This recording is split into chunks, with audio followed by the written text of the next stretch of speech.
Opening question: how deep can human darkness go? Have you ever stopped to wonder just how far the darkness inside a person can reach? Not just the kind of everyday selfishness we all sometimes show, taking the last slice of pizza or cutting in line, but a kind of cold, calculating lack of empathy so chilling it makes your skin crawl.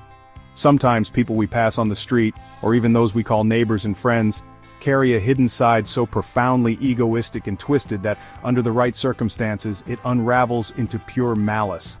What's perhaps most disturbing is that, in modern American society, beneath the mask of civility, ambition, and family values, this shadow self can lurk unsuspected for years. It's one thing to hear about evil in faraway places or in the distant past. But what about here, in our own communities, among people who go to the same schools, work the same jobs, shop at the same supermarkets? I find myself asking, is there a red line that the human soul dares not cross? Or is that line much more fragile than we care to admit? When does basic self-interest curdle into outright contempt for the well-being of others? How much do upbringing, environment, and seemingly small acts of entitlement add up over a lifetime, seeding the perfect storm for some unthinkable betrayal? We like to think tragedies and horrors are products of monstrous individuals, distant and rare, unconnected to the people we believe we understand. Yet time and again, history and headlines show us that some of the worst betrayals are born not out of necessity or passion, but the ordinary, relentless pursuit of self-benefit, money, freedom, and escape from responsibility, whatever form that deepest want might take. The scariest part? Sometimes evil isn't loud or outwardly violent, sometimes it's silent, methodical, packaging itself beneath smiling conversations and holiday greetings until one day, it explodes into our reality. If you've never pondered the extent of human cruelty, if you imagine it only lives in the stories of villains, or in the so-called bad neighborhoods, the true crime story I'm about to tell might just force you to stare into that abyss for a moment. And once you do, you may realize, the potential for darkness isn't confined to the pages of fiction. It's lurking, silent and patient, much closer to home than most of us would like to believe. A shocking beginning on a winter morning. Just before dawn on Christmas Eve in 2004, the city of Brooklyn, New York, slumbered beneath a thin crust of silent frost. Linda Lewis, a middle-aged woman known in her neighborhood for her warm smile and steady routines, awoke with a start, a nondescript urge pulling her from the coziness of her bed. Blinking away sleep, she shuffled down the narrow hallway of her modest apartment, hoping to shake off her restlessness. It was then that something unusual caught her eye. Something that made the icy air feel even colder. Through the semi-open blinds, an unearthly orange glow pulsed against the sleepy skyline. A stark, devouring light that didn't belong to any passing car or flickering street lamp. Her breath caught in her throat. Across the street, flames licked hungrily up the side of the Henry family's house, an old but tidy home she'd admired since moving into the neighborhood. It was as if someone had painted fire onto the otherwise perfect Christmas canvas. Instinct overtook hesitation. Linda's heart hammered as she darted to her kitchen phone and dialed 911, her voice shaking as she gasped out her address and the horror unfolding outside. "I can see fire, real fire, it's someone's house, it's burning, hurry!" she pleaded, words tumbling out rapid and frantic. The minutes that followed seemed to bend and warp in her mind. She felt every second stretch into an eternity as she stared, motionless, through the frosted glass. The fire grew, consuming the Henry's front porch, swallowing the tidy shrubs and climbing up the clapboard walls. In a neighborhood where the most exciting event might be an errant raccoon, witnessing a house blaze was like suddenly waking up in a nightmare where safety could disappear in a flicker of flame. Sirens shattered the early morning silence, echoing off brownstone walls and scattering awake the city's pigeons and sleepy-eyed residents. Linda watched, helpless, as red trucks screeched to a halt and firefighters leapt out, bathed in the infernal orange light. The acrid smell of smoke, thicker, meaner than wood smoke from any holiday fireplace, drifted over the street, prying open windows and forcing everyone to look out, hearts pounding. By the time the first jets of water arced across the lawn, a small crowd had gathered.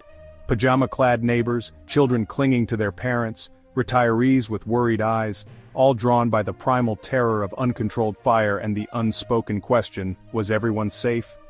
In those moments, none could have guessed that what seemed like a tragic accident would soon unravel into a mystery far darker than the winter night itself. Linda's hands shook as hours later she poured her third cup of coffee, trying to chase away the images of the fire. Those swollen, leaping flames now burned into her memory. But nothing that morning would prepare her, or anyone else in that quiet block for the horrors the daylight would expose inside the Henrys' charred family home. The emergency response and a shocking discovery. The shriek of fire engines cut through the icy dawn like a nightmare yanked into reality. Within minutes after Linda dialed 911, the once quiet Brooklyn street was transformed into a theater of urgency and dread. Red and white emergency vehicles flanked the scene, their lights reflecting wildly against the frosted windows and blackened siding of the Henrys' home.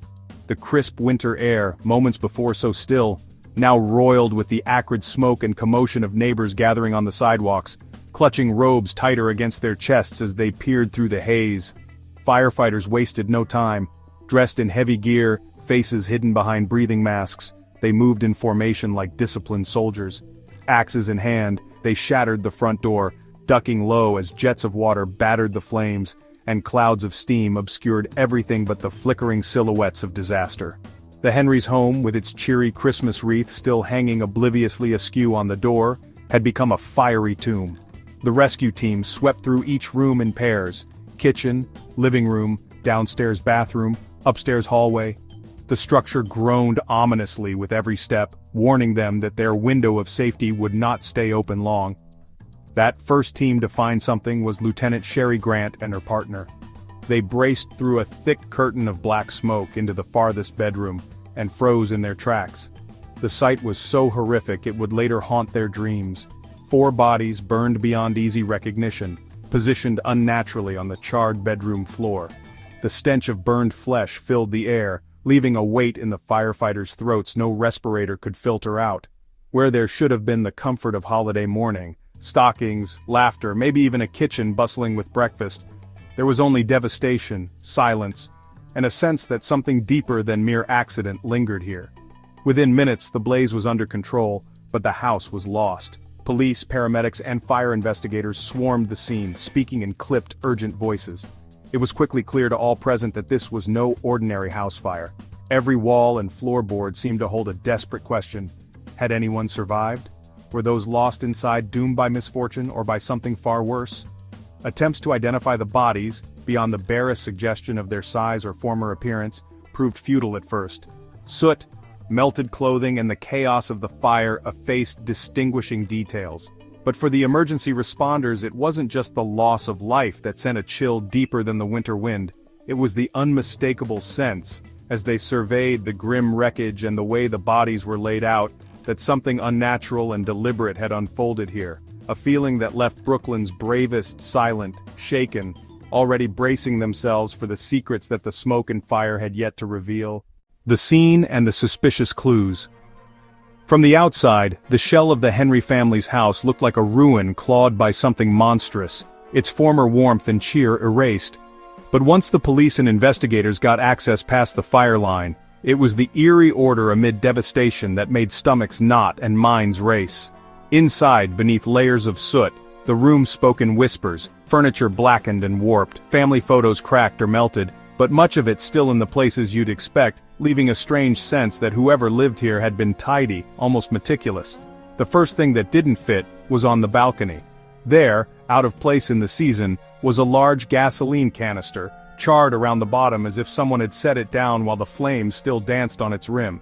Nearby, nestled against the scorched rails, lay a pair of black rubber gloves and, oddly enough, a kitchen knife, blade dulled with heat but showing no traces of a struggle. Curiously, despite the knife's presence, there were no wounds on the bodies suggesting it had been used as a murder weapon. That detail would gnaw at detectives for days. In the living room the pattern continued. Beside a sagging, burned-out sofa stood a simple wooden coffee table. 4 teacups, ceramic, unbroken even by the fire, had been turned upside down as if recently used and then ritualistically set away.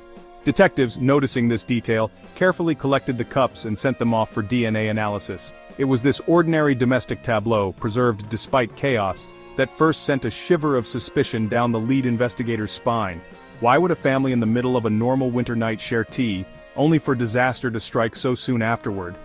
Was it routine, or a final, unknowing supper with a wolf already at the door? Even the smallest details became telling. The kitchen was charred but organized, cupboards still half full of food, drawers in their places. Though family routines had been violently interrupted, the small signs of careful living were everywhere. the habit of a woman who kept her house in order.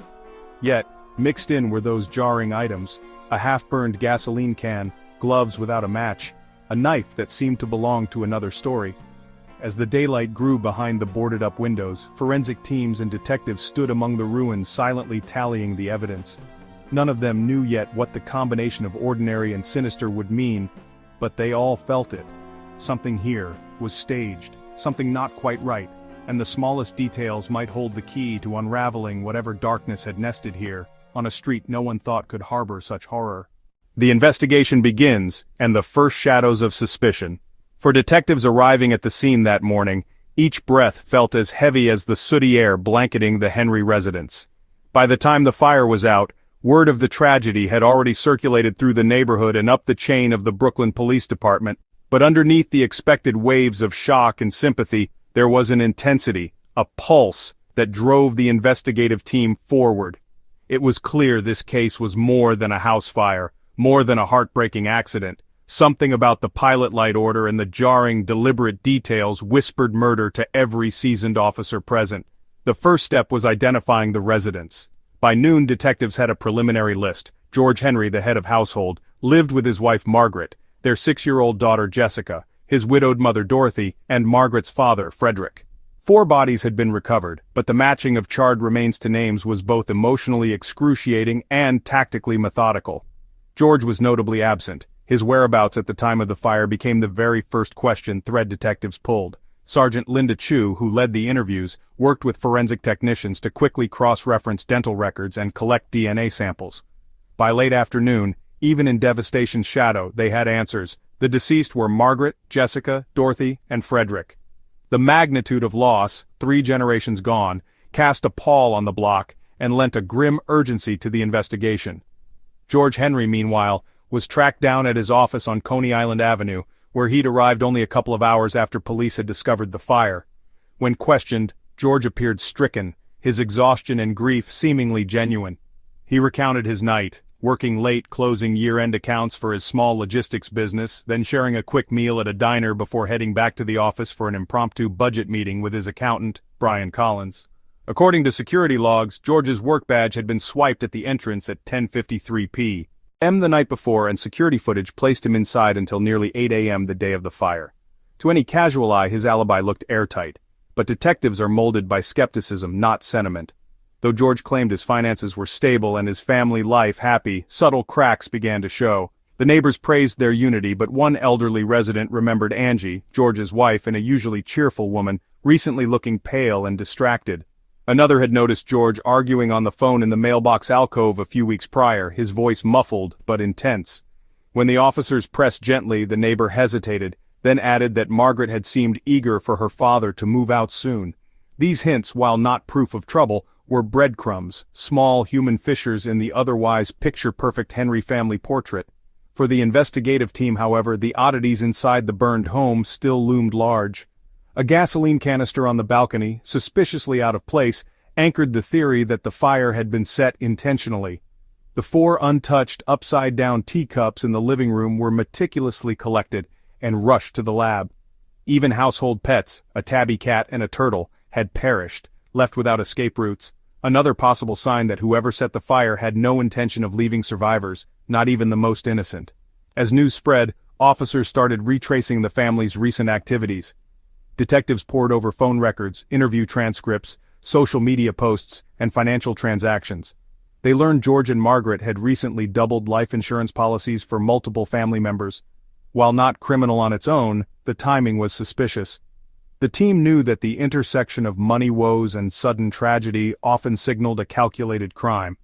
Separate interviews with George's business partner Brian Collins and a young woman, Lucy Torres, a clerk at the gas station George frequented, offered a fresh dimension of inquiry. Brian described George as decent but stressed out, fighting to keep his business afloat in a ruthless market. He also volunteered, unprompted, that business was rougher than George let on, confessing that a few late payments to key suppliers had strained the company's cash flow. Brian's account of the night of the fire matched George's to the letter. Late work, a late meal, and then they parted ways around 11 p.m. Yet when pressed about George's state of mind in the days leading up to the fire, Brian hedged. He seemed distracted, tense, I thought it was too much year-end pressure, but now I wonder," he faltered, glancing at the detectives. "Sorry, I just don't want to say something that might point a finger where it doesn't belong. George doesn't have it in him to hurt anyone." On the other hand, Lucy Torres, just 23 and working the graveyard shift at the nearby gas station, remembered George with too much clarity: his specific brand of cigarettes, his habit of stopping by on her early shifts, and an awkward joke he'd made about needing a new start. She blushed slightly when probed about the nature of their relationship, offering just enough to suggest that there was familiarity beyond ordinary customer service. "He was always nice, maybe too nice if you know what I mean. He'd buy gas, sometimes he just came in for coffee and a chat. Always alone though, at least when I worked."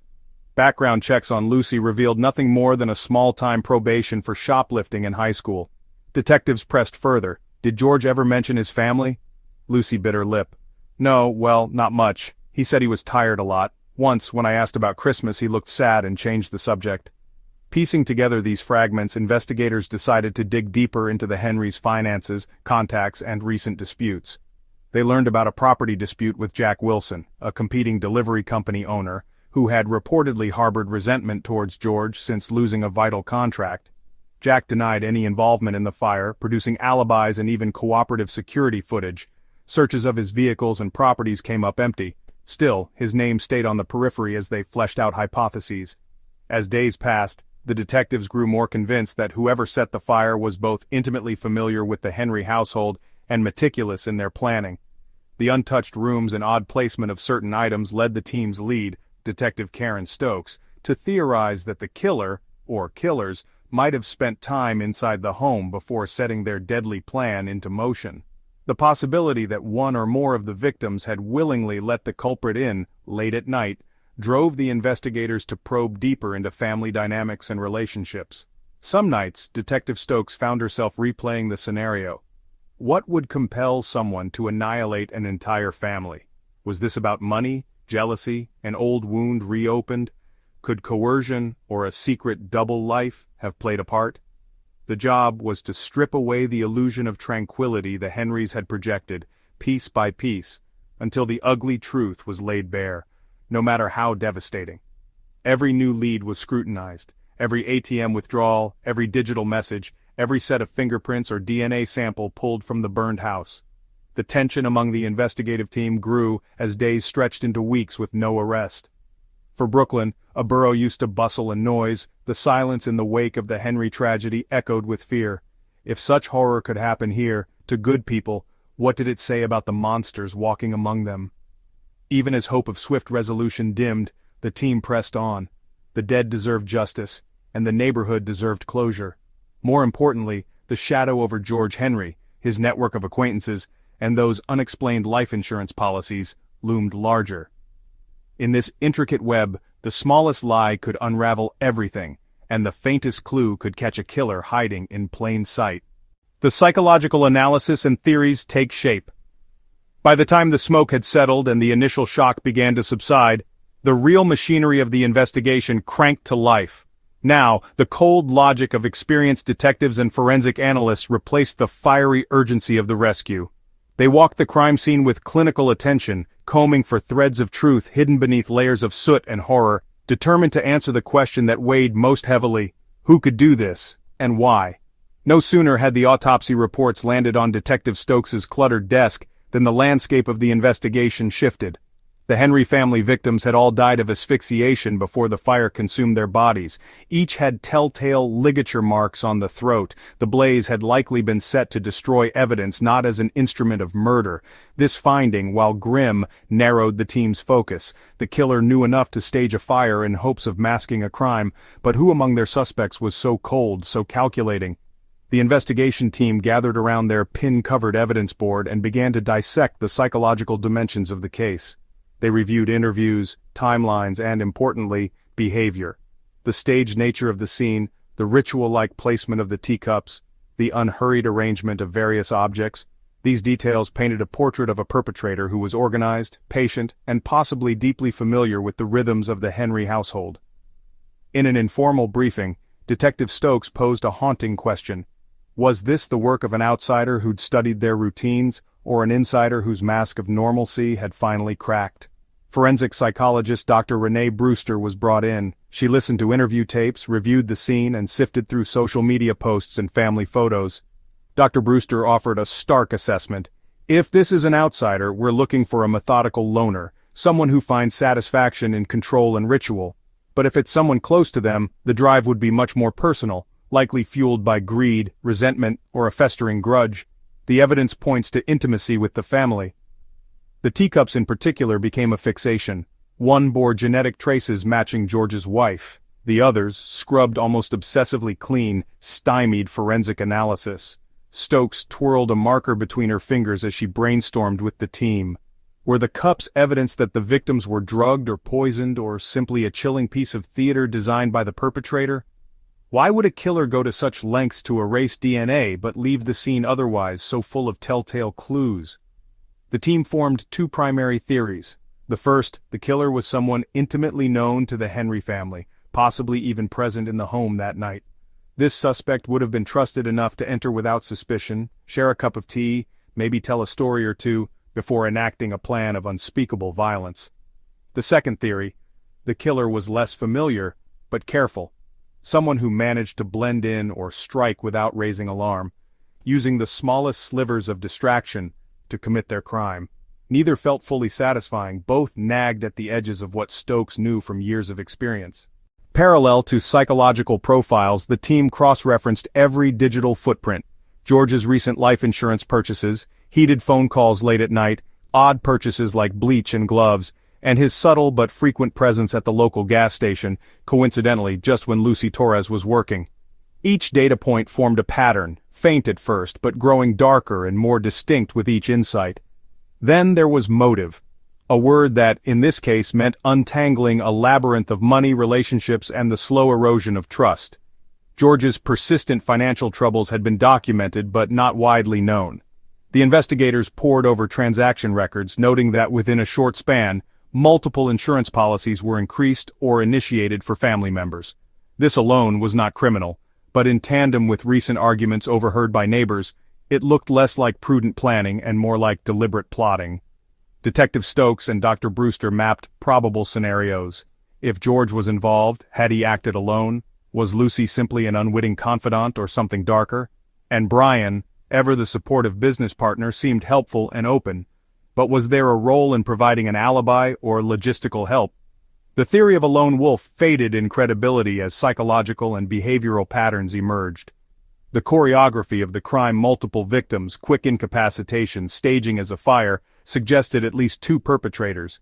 Interviews were combed again for slips, unintentional statements, inconsistencies, or evidence that a guilty party was testing investigators with half-truths.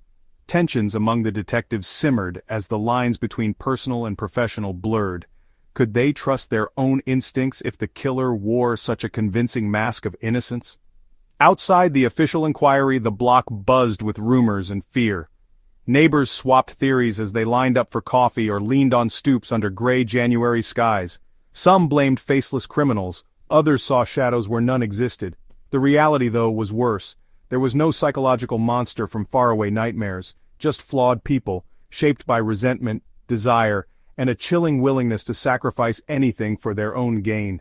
In evening briefings, the detectives would often sit in silence after going over the mounting evidence, Dr. Brewster's notes on projection and displacement, and the forensics team's ever-thickening dossier of toxicology, prints, and timelines. The question no one would say aloud hung over every meeting: if someone like George or those close to him could hatch such an intricate, heartless plan, what did it say about the darkness we allow to simmer unspoken in everyday life? Step by agonizing step, theory sharpened into suspicion. The true face behind the Henry family tragedy was coming into focus, not as a monster, but as someone comfortingly familiar who, beneath that surface, hid the cold ambition and psychological scars that make the unimaginable only too possible. The detectives pressed onward, not just to catch a killer but to expose the chilling logic and emotional chasms lurking in the lives of ordinary people who, for a moment, allowed darkness to rule. Hidden relationships and new twists unfold. Every murder investigation, no matter how shocking at first sight, inevitably leads down a labyrinth of secrets and relationships. In the days following the discovery of the Henry family tragedy, What seemed on the surface like an isolated, inexplicable act of violence began to reveal itself as the tragic apex of a web of human desires, hidden alliances, and long-festering wounds. The blocks of Brooklyn, still shrouded in winter's chill, echoed with whispers, neighbors speculating, police canvassing, the media circling in ever-tighter spirals. For the detectives, this was the delicate and fraught phase, searching for the invisible bonds, unspoken resentments, and secret betrayals that often underpin crimes of such magnitude. The investigation quickly turned its collective gaze toward George Henry, the family's patriarch and now the only adult survivor. Interviews with George had, up until this point, painted him as a loving husband and father, if slightly distant and weary from the demands of managing a struggling small business. Yet, the detectives, honed by experience to spot cracks in even the most polished facades, began noticing subtle inconsistencies. There was hesitation in his voice when describing family routines, vague defensiveness about finances, and an almost rehearsed grief that sometimes faltered under the weight of specific questions. It was, however, the community's testimony that truly began to cast long shadows on George's portrait of normalcy. Neighbors who, just days ago, were eager to defend the Henrys' happiness, started recalling things that didn't fit the wholesome narrative. Mrs. Ricci, from 3 doors down, remembered strained voices behind the Henrys' front door, a muffled argument weeks before the fire. Another, Mr. Patel, mentioned seeing George driving late at night on more than one occasion, always returning home alone and looking tense. Small details, perhaps, but in investigations, patterns arise less from dramatic confessions than from 1,000 ordinary observations. The first real fissure in the case, the element that transformed suspicion from a haze into a storm front, came when Detective Karen Stokes, poring through phone records, noticed a pattern of recurring late-night calls from George to a local cell number registered to a young woman named Lucy Torres. Lucy, a clerk at the nearby gas station, was not unknown to the investigation.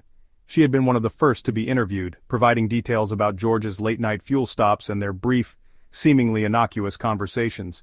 But the frequency and duration of these calls forced detectives to look closer. A second round of questioning with Lucy turned up subtle but telling signals. She was nervous, her answers growing more evasive as the detectives pressed about her relationship with George. She admitted, after prolonged silence and averted eyes, that they had shared more than cigarettes and small talk. The two had forged an unusual bond, a kind of clandestine friendship laced with mutual dependency and, as evidence mounted, clear romantic undertones. The affair, though never openly declared, had been glimpsed at the edges by co-workers and late-night patrons, raising silent eyebrows and fueling inevitable gossip. The implications were explosive. In the eyes of investigators, Lucy was no longer a footnote but a potential accomplice or crucial witness, and George was suddenly suspected of far more than just infidelity. Detectives began reconstructing timelines. When did George and Lucy's relationship begin? Had it dovetailed with the onset of his financial hardships or the escalation of conflict at home? Overlapping these new questions with transactional records, they discovered several large cash withdrawals from the Henry family account, money that could not be easily accounted for in household expenses or business needs. As the police pored over both George's business and personal life, a troubling portrait emerged. There were growing debts, unexplained assets, and life insurance policies taken out on multiple family members in the months leading up to the fire. While not in itself proof of guilt, the totality of the circumstances, money problems, marital discord, and secret romance, began to take on a darker hue. The investigators could not ignore the possibility that George's motivations might have taken a lethal turn, especially as the case's forensics team revealed evidence of arson designed to cover up a premeditated act, not an impulsive disaster. Meanwhile, Lucy's life was also under the microscope. Her phone was seized, the contents scoured for damning texts or suspicious meetups. Among the dozens of digital crumbs was a series of cryptic messages between her and George, veiled references to freedom, starting over, and taking care of things before the holiday. Some exchanges were deleted, but the digital forensics unit was able to recover enough fragments to sketch a thread of conspiracy. Neighbors' accounts also drew the detectives' eyes elsewhere. Some mentioned a third regular visitor to the Henry residence, a man named Brian Collins, a longtime friend and occasional business partner to George. Brian, when questioned, presented as calm and deeply saddened by the tragedy. He provided what seemed like a solid alibi for the night of the fire, affirming that he left George late in the evening after working on some business paperwork. Yet as Lucy's and George's ties unraveled, Brian's proximity to both, and his subtle discomfort in subsequent interrogations, could not be overlooked. With every new piece, the investigation sprawled. Detectives mapped possible connections between George, Lucy, and Brian, considering every combination of co-conspirators or scapegoats. The team reviewed surveillance footage from the gas station and nearby shops, searching for furtive rendezvous or suspicious nighttime activity. They cross-checked Lucy's shifts, Brian's work hours, every deviation from the norm. Then came a new twist. The case file of Jack Wilson, a business rival of George who had several years prior lost a major contract to the Henry family. Wilson had once been close with George's wife, Margaret, further muddying the waters of motive and opportunity. Detectives visited Jack, who was cooperative but clearly unsettled by the allegation.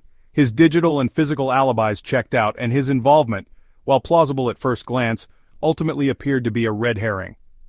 The tension within the investigative team itself grew as leads multiplied. Each detective had their own theory, their own sense of George's guilt or innocence, Lucy's knowing participation or naivete, Brian's role as confidant or co-conspirator. Night after night they gathered to retrace steps, challenge each other's assumptions, and wrestle with the growing complexity of the case. Beneath the surface, the true emotional cost was mounting. For George, the press of suspicion and the unmasking of his double life chipped away at any semblance of composure. Lucy's relationships at work suffered as co-workers bristled with resentment or fear. Brian, swept by association into scandal, struggled with the morality of old loyalties versus public condemnation. As the first month of investigation ended, the Henry case was no longer simply a tragedy. It was a stage for the darkest dramas of trust betrayed, ambition unchecked, and the dangerous power of secrets. The detectives understood. Only by painstakingly unraveling this knot of human connections and exposing every hidden motivation could they hope to deliver both justice for the victims and peace for a community still reeling from the loss. Alibi verification and the emergence of new names. The investigation reached a pivotal, painstaking phase, confirming every suspect's alibi and unraveling the presence of unfamiliar people who might hold the key to the case. Detectives now had a labyrinthine web of interviews, phone records, financial trails, digital footprints, and background checks on their desks, all of which demanded excruciating attention to detail. It was no longer about the fire or the ruined home, but about reconstructing, minute by minute, the movements, motives, and possible mischiefs of everyone connected to the Henry family in the days and hours before the tragedy. Brian, George's trusted friend and business associate, became the first to have his timeline cross-examined. On the night of the fire, Brian had claimed he was with George and Lucy until around 10 p.m., when he excused himself and went home. Detectives scrutinized his phone's location pings, scoured security camera footage that captured him at his apartment building entrance at 10:27 p.m., and even verified an online food delivery he ordered just before 11 p.m., a mundane act that established a solid alibi. Yet there was a detail that gnawed at the lead detective's mind, a small healing cut on Brian's right hand, as though he'd recently handled something sharp. Pressed on this by detectives, Brian admitted he'd nicked himself cleaning up in his kitchen. The cut was still angry red, but a swab was nonetheless taken and sent for DNA comparison with blood that had been found on a knife at the Henry home. Days later, forensic results confirmed a match, but only because the knife actually belonged to Brian and not to any weapon at the Henry residence.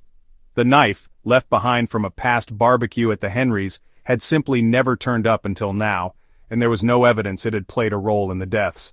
This ruled Brian out as a perpetrator. He was tangled in the net of suspicion, but not the source of the fatal act. Investigators next turned a sharp gaze to Lucy Torres. While her young age, work history at a gas station, and nervous disposition set her apart from the older, more established suspects, she was deeply intertwined with George's schedule. Cross-referencing her late shifts and work badges for clock-ins, detectives positively accounted for her physical location for much of that night, with just one exception: a 20-minute window in which she was recorded leaving her post by a discreet back door. It was a blip, minor enough to escape initial notice, but not insignificant for experienced detectives, who understood how quickly a crime could unfold in such a brief interval. Detective Karen Stokes and her colleagues worked to corroborate Lucy's route during this period. canvassing taxi logs, public camera feeds, and even receipts for any clues.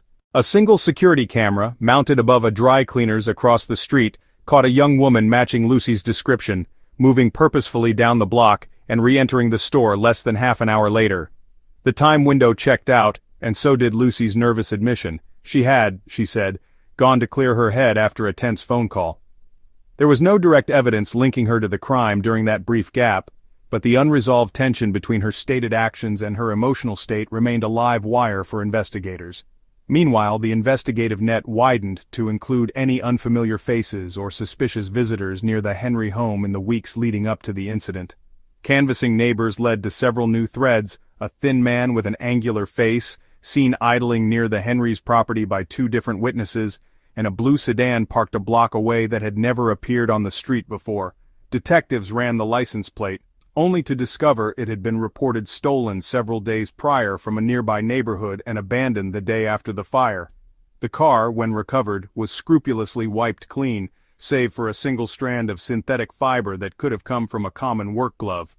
Other witness statements suggested a flurry of delivery personnel, tradesmen, and even a political campaigner had been in the vicinity during the preceding month. Detectives methodically worked through their identities, business logs, and time cards, eliminating each, with one exception. A maintenance worker, hired by a property management company servicing nearby brownstones, had no record of actually visiting the Henry residence, yet his ID badge pinged on CCTV in the block at 3:14 a.m. on the morning of the fire. This anomaly led to an intense re-examination of routine maintenance records for both the Henrys' home and adjacent houses. Could this worker have posed as a professional to case the property? Pulling his employment records, detectives found nothing overtly suspicious, but the timing and unexplained presence meant this new figure could not be dismissed out of hand. At the very least, he represented a possible witness, or at worst, a shadowy accomplice. All the while, the intricate process of confirming alibis continued to peel back layers of the Henrys' universe, exposing overlooked details, the timing of family phone calls, the login patterns from the smart home security system, even overlooked texts between George and a long-distance cousin wishing them a quiet Christmas.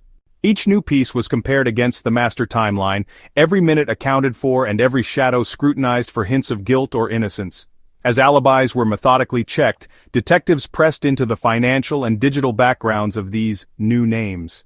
Out-of-state phone numbers registered to burner phones were traced to disposable kiosks just over the Queen's border.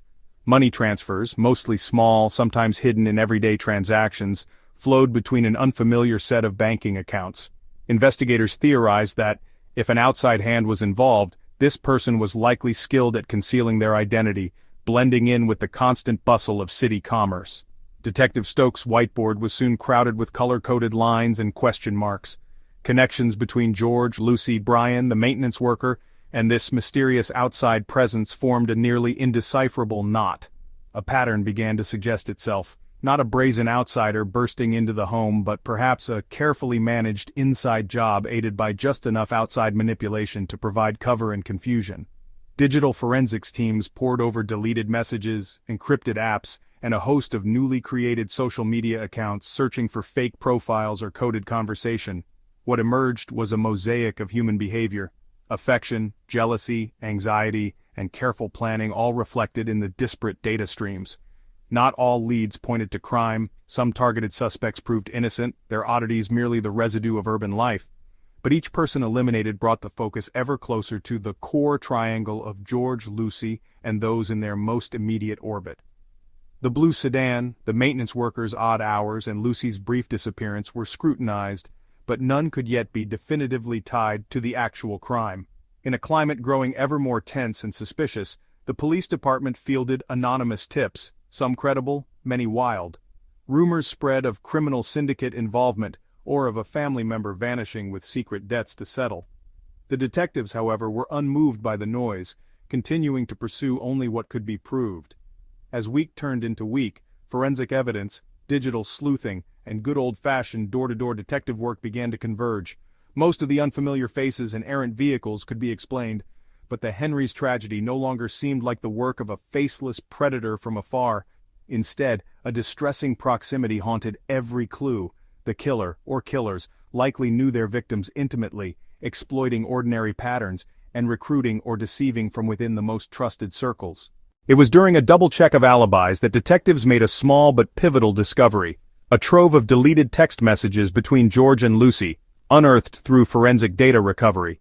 The exchanges, while filled with veiled language and innocuous codes, betrayed a plan to meet away from the house and suggestions that everything had to happen when no one would expect. Pursuing this, detectives took a closer look at cell tower pings for both George and Lucy on the night in question. Precise mapping put George's phone within range of his office as he claimed, but also showed several brief, unexplained gaps in the signal, times when the device could have been turned off or left somewhere as a digital decoy. Lucy's phone showed something similarly odd. Her device, supposedly locked in her work locker, left the building with her during the 20-minute gap previously noted. Faced with these inconsistencies, detectives brought both George and Lucy in for follow-up questioning. Under pressure, both became defensive. George evaded direct answers about the signal gaps. Lucy initially insisted she had merely taken a walk alone to clear her mind. But as timelines tightened and phone records were laid out in a minute-by-minute spreadsheet, cracks began to show in their stories. A pattern, one that previously seemed mere coincidence, began to look like deliberate orchestration. Through dogged work, detectives now believed two things. First, that George, supported by Lucy, and perhaps assisted by someone yet unnamed, had engineered a pseudo-alibi, using pre-planned breaks in electronic tracking and physical separation to mask involvement. Second, that the presence of unknown individuals like the maintenance worker or blue sedan owner had less to do with direct action, and more with providing enough confusion to smudge the clarity of what transpired that tragic night. By layering genuine and artificial alibis, the suspects had attempted to camouflage their orchestration of one of the most chilling murders in Brooklyn memory. As the months-long investigation edged toward a breakthrough, the focus tightened mercilessly on the trio at the heart of the case. Each new alibi, each unfamiliar visitor, and every minute of that night was weighed and reweighed, until the truth, painstakingly extracted from the mire of misdirection, manipulation, and misplaced trust, finally began to surface. The emergence of new suspects and the unveiling of business secrets. As the investigation wore on, fresh shadows crept across the already crowded landscape of suspects. The case, once thought to revolve solely around family dynamics and obvious grievances, began unfolding in a way that pointed to deeper, more sophisticated motivations, those stemming from cutthroat business dealings and hidden agendas. With every interview and discovered document, the lines between personal vendetta and financial scheming grew even blurrier, forcing the detectives to rethink nearly every assumption they'd made since the blaze consumed the Henry family home. One of the first pivots came from Brian, who had already been cleared as a direct perpetrator but still found himself entangled at the heart of the storm. During one of his follow-up conversations with Detective Stokes, Brian, frustration lacing his tone, offered an unexpected suggestion. "If I were in your shoes, I'd look closer at Jack Wilson. He's not just George's rival. He's also got a history with Margaret. Ask anyone in the delivery business around here. Jack has no shortage of grudges, and this past year, the stakes got even bigger." Turning their attention to Jack Wilson sent ripples through the investigative team. Jack was the owner of another logistics company, smaller than George's yet fiercely competitive, especially since the two had once been collaborative partners. That partnership was severed when George secured a lucrative city contract, a blow Jack had, by all accounts, never forgiven. To add further drama, older business acquaintances whispered about a supposed romantic link between Jack and Margaret Henry, which predated her marriage to George and allegedly ended in bitterness. Armed with this cascade of whispered grievances and business fallout, detectives dove into Jack's public and financial records. They scrutinized emails, phone logs, banking information, and even GPS data from Jack's truck fleet. Surveillance video placed Jack at a late-night diner miles away at the time of the fire, a detail confirmed by waitstaff and receipts. Phone records further corroborated his alibi, showing a flurry of business calls and digital timestamps. Still, the investigation couldn't dismiss the bitterness. Recent email exchanges between Jack and George crackled with tension, often veiled as competitive ribbing but occasionally slipping into outright hostility. Margaret remained a delicate topic. Jack, when interviewed, appeared stoic but grew visibly uncomfortable whenever her name surfaced. Though the evidence was circumstantial, it was potent, the kind that breathed life into long-standing rivalries and painted a backdrop where violence seemed plausible. Despite the intrigue, nothing directly tied Jack to the tragedy. It was, in many ways, the sort of dead end that makes or breaks an investigation. But for the detectives, the process revealed just how tangled George's professional world had become, rife with unspoken animosities, financial stressors, and relationships built on quicksand. As the hunt for motive deepened, so too did the dive into George Henry's business affairs. At first blush, George's delivery company appeared typical: a modest balance sheet, a handful of reliable drivers, and contracts ranging from small neighborhood accounts to the aforementioned city deal. But a closer audit uncovered cracks beneath the surface. Several routine expenses flagged as suspicious, including recurring payments to anonymous shell companies, unexplained cash withdrawals, and a spate of insurance policies taken out on family members in the months leading to the fire. Financial analysts joined the investigative team, piecing together the ebb and flow of money through George's accounts. Invoices from supposed vendors lacked legitimate address data. Some checks bounced, while others disappeared into holding accounts registered to anonymous entities. The picture that emerged was damning. George's financial stability had been rapidly deteriorating, with mounting debts and desperate attempts to buy breathing room. Especially troubling were 3 large insurance policies, purchased only weeks before the tragedy, covering his wife, mother-in-law, and Margaret's father. The policies, collectively worth nearly $1 million, named George as the sole beneficiary. This discovery put newfound and damning pressure on George. When confronted, he insisted the policies were precautions, an attempt to safeguard his family as he attempted to expand the business. But investigators knew the timing, combined with his precarious financial standing, told another story. They broadened the net, looking for any signs that George might have attempted to enlist outside help or manipulate those closest to him into unwittingly abetting his scheme. The sweep for accomplices led them back to Lucy, whose clandestine relationship with George was, by now, well documented. Although her involvement in the business appeared minimal, she lacked access to key documents and denied any knowledge of the insurance policies. Her movements and communications with George became a priority. Recovering deleted messages and cross-referencing her phone and social media records, detectives found cryptic exchanges hinting at big changes soon and finally being free. Though still circumstantial, the implication was clear. Lucy knew more about George's plans and emotional state than she let on. Meanwhile, suspicion momentarily redirected to Brian, whose role as confidant and business associate made him privy to the company's inner workings. Forensic accountants traced a series of wire transfers between company accounts and Brian's personal savings, prompting questions about whether these were legitimate repayments or covert payments for services rendered. When questioned, Brian produced spreadsheets outlining his legitimate role as bookkeeper and consultant. Audits aligned with his claims. Still, his proximity to both George and Lucy, amid mounting secrets, created a sense of unease among the team. Through late winter evenings suffused with exhaustion and relentless drive, detectives tried to reconcile the web of motivations. Was the murder truly born from desperation, with George orchestrating the scheme to save his company by annihilating obstacles in his personal life? Or had the business world's cutthroat nature furnished him with the perfect cover for a more personal vendetta, blurring the lines between professional rivalry and domestic malice?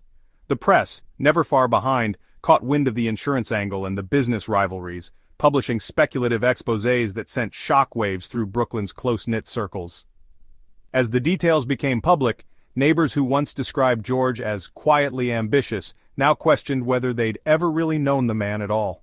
The steady hum of rumor filled local bars and coffee shops, with everyone wondering who might be next to fall under suspicion. It was a period of uncertainty, one that tested the resolve of everyone involved, from detectives exhausted by the ever-expanding labyrinth of motive and money, to the families and friends caught in the blast radius of suspicion and betrayal. With new suspects and murkier business secrets emerging by the day, the chilling truth seemed close enough to touch, and yet impossibly tangled, waiting for one final misstep or overlooked detail to bring the entire facade crashing down. Unmasking the tragedy, greed exposed as the true motive. The investigation, now stretching into its 3rd harrowing month, had reached a point where patience and precision became paramount. Detectives, journalists, and neighborhood gossips alike could feel the storm gathering. Behind the carefully cultivated lives and the surface-level grief, something rotten and deeply human was waiting to be revealed. It was now time for the police to synthesize months of evidence into a narrative that pierced through every half-truth, deflection, and orchestrated alibi. The heart of the case, the source of heartbreak and horror, lay hidden in a web of greed more intricate than even the detectives had initially anticipated. Insurance policies and financial records had already painted George Henry as a man under immense pressure and stress, but what the team now thundered towards was far more disturbing, a step-by-step plot, cold and calculated, wrapped in layers of emotional manipulation, secrecy, and, above all, a desperate hunger for money. Early in the morning of February 12th, the lead investigator, Detective Karen Stokes, sat before a wall plastered with timelines, family photos, insurance policy ledgers, bank statements, and crumpled post-it notes. She and her team had painstakingly reconstructed every step taken by George, every late-night withdrawal, every mysterious phone call, every careful, secretive text with Lucy and Brian. Patterns emerged, ugly in their clarity. The increasing collection of insurance policies, all favoring George, the fortuitous timing of Margaret's and her parents' deaths, and the subsequent flurry of plans to secure the family's future were no longer coincidences. The motive shouted at them from the page, greed, mixed with the intoxicating belief that he could outsmart not only his family, but also the very people investigating the crime. The next step was confrontation. George, who had been carefully towing the line between victim and suspect, was called back in for one final exhaustive round of questioning. By now, his previously composed demeanor showed signs of erosion. His eyes darted uncomfortably, his hands fidgeted when presented with printouts of quietly damning evidence. Not just one, but several insurance policies of 6 figures each, all signed in secrecy and processed mere weeks before the fire. When asked to explain the mounting policies, George's answers wavered between stumbling rationale for the family's financial protection and awkward evasion. It was just business, everyone said it was prudent. But Detective Stokes had an ace up her sleeve, a series of emails and text messages recently recovered via a court order. There, in anxious, coded language, George and Lucy discussed scenarios that included sudden windfalls and getting free before things spiral. The true bombshell, however, was a digitally recovered message from George to Brian, written just one day before the fire. "Everything's lined up, timing is everything, we need to be calm, once it's done, no turning back." With these revelations, the emotional temperature in the room dropped. George's carefully constructed persona began to tremble under the weight of evidence. At first he doubled down, inventing convoluted explanations, suggesting the texts were about work. But under the relentless focus of Detective Stokes and the unblinking eye of the evidence board, denial gave way to silence. A sudden realization dawned on George that the wall was closing in not just on himself, but on Lucy and Brian as well. When pressed with a transcript of Lucy's statements, her admissions of wanting out but being scared and mentioning the plan, his resolve snapped. Within hours the confession came, halting at first, then tumbling forward in waves. The plan, George admitted, had been hatched in stages, fueled by mounting debt, marital dissatisfaction, the allure of a new life with Lucy, and, most corrosive of all, the promise of a massive insurance payout. He described how the idea started as just a fantasy, an escape from stress. But when he learned more about how easily life insurance could be claimed in tragedy, that fantasy turned into plotting. Lucy, once a confidant and emotional escape, became both a co-conspirator and the main catalyst. Their relationship, hidden in the shadows, fostered just enough mutual trust, and, in Lucy's case, naivety, to discuss accident scenarios. Brian's involvement, George claimed, was more reluctant and less direct. As the plan came into focus, arson masked as a Christmas Eve accident, a timing that would draw minimal neighborhood scrutiny, Brian was brought in to help construct a false narrative and supply George with a manufactured alibi, in exchange for a cut of the anticipated payout. They rehearsed stories, staged innocent meetings, and mapped out the precise window in which George could leave the office and be unaccounted for by more than just badge logs. Lucy's role was to keep watch and to create plausible confusion about her whereabouts during the window of the fire. Detectives verified the confession by comparing each detail against months of evidence. The synchronized withdrawal of cash, the purchase of accelerants, the digital tracks left by every involved party, and, most damning, the sudden transfer of insurance beneficiary status to George alone. It all fit like the last pieces of a terrifying puzzle. When news of the confession broke, the city of Brooklyn trembled in collective outrage and shock. Everyone, from former friends and neighbors to business partners and insurance adjusters, struggled with the same haunting question. How had George, seemingly the picture of middle-class responsibility, become the architect of such cold-blooded betrayal?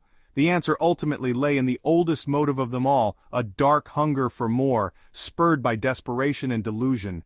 At trial, the true scale of the conspiracy was laid bare, a chronicle of calculated ruthlessness, city living gone awry, and the ways in which unchecked greed can destroy not just strangers, but those closest to us. The lesson was brutal in its simplicity. Behind the illusion of normalcy, the seeds of avarice, when watered by opportunity and justified by rationalization, can transform anyone into a monster. The confession and shocking truth revealed. In the world of criminal investigations, there's a pivotal moment where the facade crumbles, when denial gives way to acceptance, and the most tightly guarded secrets are laid bare. In the Henry case, this critical turning point came late one cold afternoon, as George Henry, exhausted by the relentless scrutiny of detectives and the tightening noose of circumstantial and forensic evidence, finally confessed. His words shattered the thin veneer of normalcy that had once defined the Henry family, replacing it with a raw, disturbing truth that left even the most seasoned investigators shaken. The official confession took place in interview room 3 of the Brooklyn precinct. Detective Karen Stokes, who had spent months meticulously piecing together timelines and scrutinizing George's every reaction, sat across from him, a silent, watchful presence with a thick folder stacked at her elbow. The room's fluorescent lights buzzed overhead. George's shirt, once crisp and professional, now hung wrinkled and damp with tension. As the recording device on the table clicked on, Detective Stokes spoke quietly but firmly. "George, the pieces all point to you. For the sake of those who cannot speak for themselves, it's time to tell the truth." At first, the confession came haltingly, like a dam breaking in slow motion. George's gaze flickered between his hands and the wall. He began, voice thin. "I never wanted things to go this far, but it was like, every day the pressure got worse. The bills, the business, everything at home. I was drowning." Detective Stokes nodded, encouraging him to continue without interruption. What unfolded over the next 2 hours was a labyrinthine tale of desperation, deceit, and moral collapse. George described how his financial obligations snowballed over the past year as his delivery company lost major contracts and creditors called incessantly.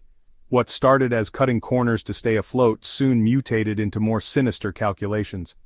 "I told myself it was for my family, but I was just trying to save myself." The real breaking point, George admitted, was when he began researching life insurance policies as an emergency plan. The more he learned about the potential payouts, the more the idea festered. You see a way out, you grab onto it, even if you know it's wrong. I couldn't stop thinking about it, what it would mean for everything to just reset.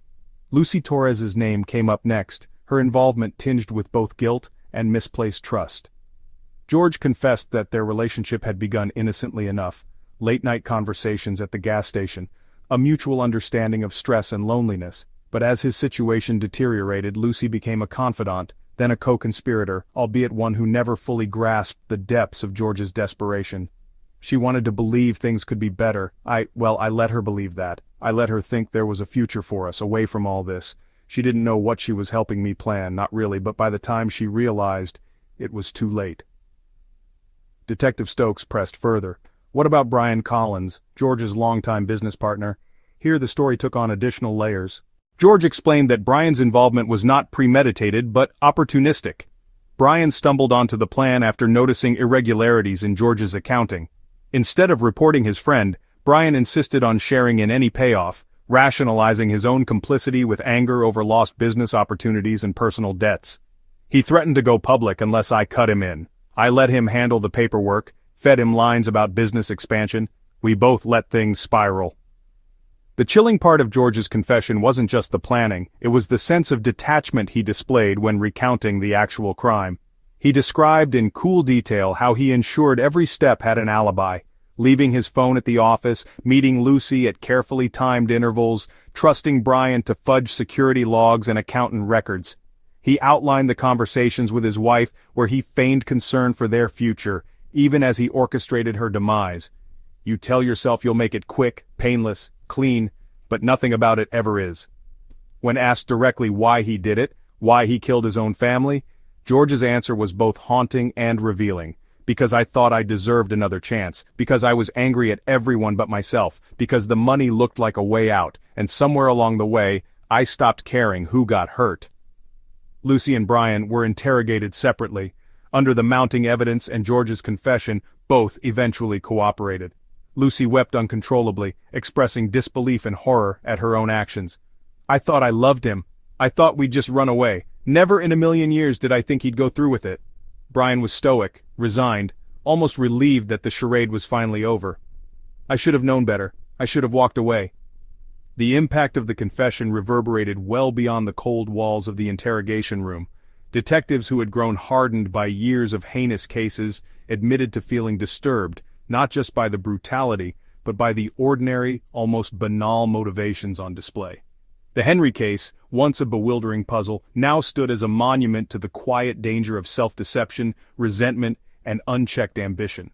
Families across Brooklyn watched the news in horror, asking how someone so seemingly normal could harbor such darkness.